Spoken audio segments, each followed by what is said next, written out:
All right, guys, we are back on Play It Forward with 𝘞𝘖𝘓𝘋 from the Philippines, filmmaker, writer, director of a film called What I Would Have Told My Daughter If I Knew What to Say Back Then. It's a lovely film, lovely short film that explores how many years of footage, family footage?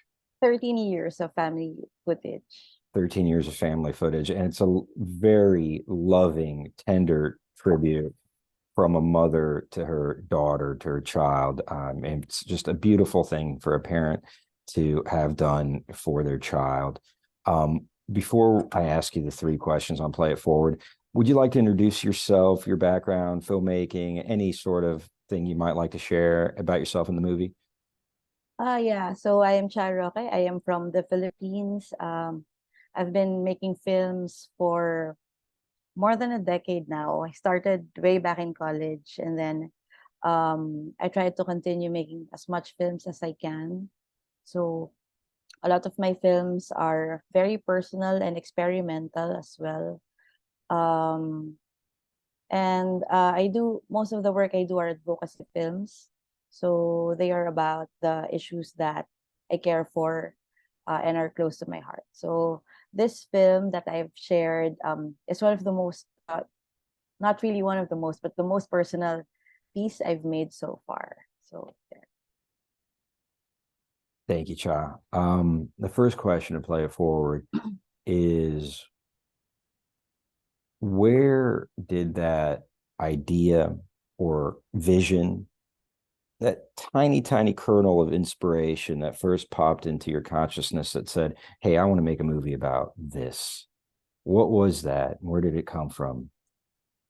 So it was based on true events. When my daughter was 3 years old, I was outed to her by her dad. So her dad told her that I am a lesbian without my consent. And it was my coming out to my daughter is something that I did not imagine happening that way. So it was something I thought of preparing for years, but like in that one moment, it was taken away from me. But it wasn't during that moment that I realized instantly I want to make a film about this. So it just um I just let that incident pass. And then years after, I kept feeling this void inside me. Like it feels like there is something that was stolen from me that I can't get back. And this was when I was already more aware of LGBT rights and LGBT issues, because earlier on I wasn't really um, aware of those issues yet. Um, so I thought of how I would be able to reclaim that moment in my life that was stolen. And this was already 13 years, 10 years after it happened. So a decade after that incident, my daughter was already 13 years old. I thought of um, gathering all the home footage that I took personally and having an imagined conversation with her, um, reimagining that moment or reimagining that coming out that I never had, and what the words I will tell her would be if I had that chance again. So there. That's beautiful. You know, I think all of us can relate in our lives when we've been violated in a way, especially in such a, angry way, where something that's ours to have given or to have done, is that opportunity is taken away from us. And the fact that you got the idea then, right there and then, okay, I'm going to make a film about this. What a cathartic thing to have come to, because you carried it with you all those years, knowing that you'd be able to reclaim the past in that way. And then you actually did it 13 years later. I mean, that is a definitely such a strong thing to have done, not just to think about it, but to actually act on it. And no doubt, your child is greatly appreciative of that and will always be so. And we talk in my discussions with filmmakers on Play It Forward, we often come to the fact that filmmaking is such a cathartic experience. art making is such a cathartic experience, and the nature of it for the artist and then the art consumer is really I think in an artist's greatest desire is to have the consumer also have a cathartic experience, also to have a consciousness expanding experience and openness to it. So as a viewer, as a consumer, what do you see the message of the movie? What is your kind of essence in terms of the takeaway when you reflect on it now? Okay, so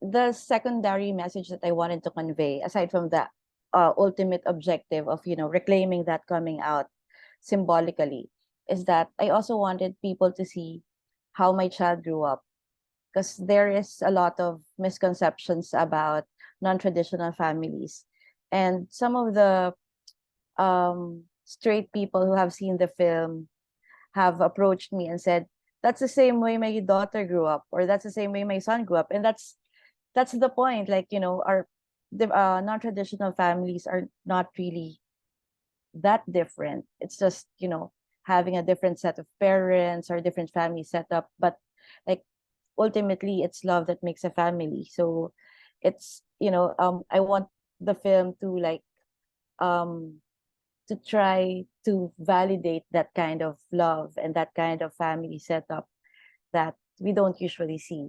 And here in the Philippines, especially, it's a very traditional religious country.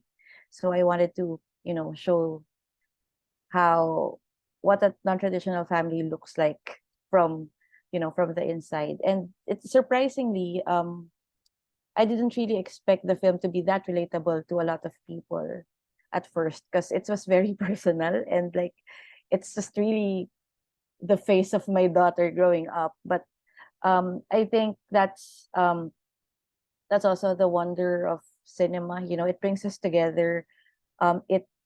It connects us through universalities. Like we may have different views, different identities, different ways of presenting ourselves, but we do share, the same sentiments: joy, love, anger. So for me, that's a good takeaway from the film. Thank you, Cha. I totally agree. I think there's a line in the film that says, "Love is our shield." It actually is your shield. But when I first heard it, I heard it as our shield, and I was like, "Yeah, that's a wonderful message of the movie." And love is the commonality between any family unit, any community, any society, and culture. And so, it's just interesting to me watching the movie as a viewer, being in through with the background that I have. To me, it's like, oh, so you're a lesbian. I mean, that's just such a small part of your identity. Any person's identity, your sexual predilection, big deal. Of course, you don't feel that way, or didn't, at least coming from the culture that you do. And I think, for many people, being an outsider is a huge thing to overcome, especially at that young age. I can definitely relate to feeling of being an outsider. So for me, when I watched the movie, I was really inspired and impressed by that sense of playing with regret and reclamation. Here's what I would have said to you if I only knew then. And the sense of repairing the past, changing the past through the actions in the present. And I think that's a powerful, powerful thing for anyone to experience in terms of not falling prey to victimhood, and being the hero of your own story. So that's really what I appreciated. Do you have any thoughts about that? Um, yeah, I appreciated how you mentioned that being a lesbian is just the small part of the film. Like for me, it's really more about motherhood and love, more than anything. And it's I think it's also um it's weird and funny at the same time because sexuality is fluid. Right now, I'm in a heterosexual relationship. And when I get to talk about my past works like this one, it also, as a filmmaker, sometimes I also question myself, does this invalidate the works I did before? But sexuality is very fluid, and I believe that the past films that I made through my lived experiences will not get invalidated by who am I now. Like, we evolve as people, and it also becomes interesting with the kind of stories I can tell now from a different perspective without turning my back on that. So yeah, for me it's Absolutely. interesting. That's very interesting. That's very interesting. It's very interesting. Very cool. I appreciate that. Last question, I'll play it forward. Since making the movie, how have you been changed as a person? Since making the movie, this has been, I keep saying that this film has been the most personal I've done. And I think as a filmmaker, I grew in terms of trying to explore more outside of the topics that I am most comfortable telling stories of. So I'm also exploring different subjects that I used to not tell stories about of before. And right now I'm also trying to experiment more on the methods I use and how it relates to the story I wanted to tell. So going back to analog, trying to use film in making my movies. But as a person, yeah, it the years from making this film has also made me realize the power of collaboration. So this one I did on my own. I did the voiceover. I have a couple of friends who helped me with polishing the editing, but like almost everything I did by myself. And years after that, I realized that film is really a collaborative medium.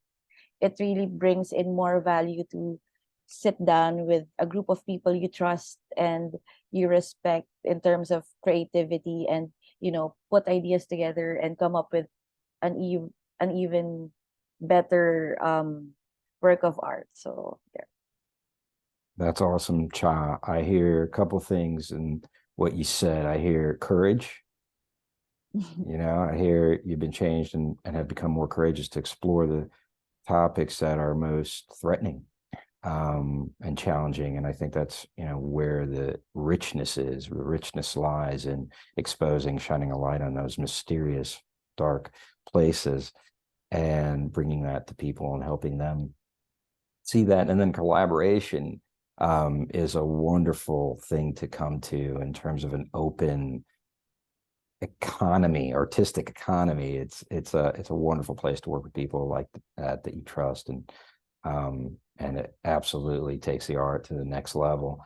𝘞𝘓𝘋, filmmaker, writer, director. The film is what I would have told my daughter if I knew what to say back then. 𝘞𝘓𝘋, thank you so much for being on the show today. Thank you so much. Thank you for having me. It was a pleasure to have you. All right, play it forward. Peace out. Till next time, everybody. Be well.